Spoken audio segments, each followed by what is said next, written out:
Whether you had an accident or an operation, most of us end up with a few battle scars over the years you no doubt wish were a little less noticeable. So what, if anything, can you do about them? Well, in today's Consumer Wise report, Angie Moreski checks out the best products and treatments to minimize those scars.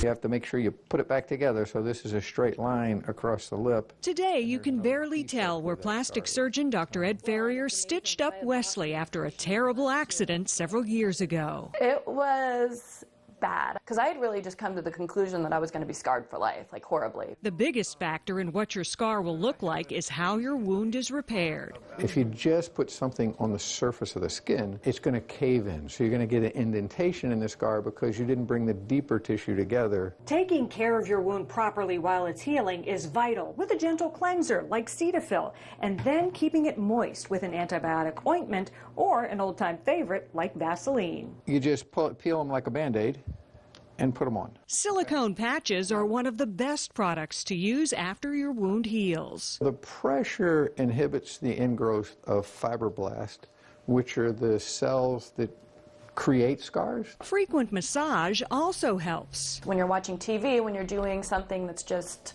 where you're just sitting there, massage. And sunscreen is very important, especially for the first 6 months. The sun will cause pigmentation in the scar and make it a darker scar over time. As for other products like Mederma and vitamin E oil, they won't hurt, but it's more about the effort than the product. I go back to the massage and the pressure and the application of whatever it is you're putting on the scar. Time is one of the biggest factors that can make your scar look better. It can take up to a year for it to fully heal and look its best. I'm Angie Moreski. It pays to be consumer wise.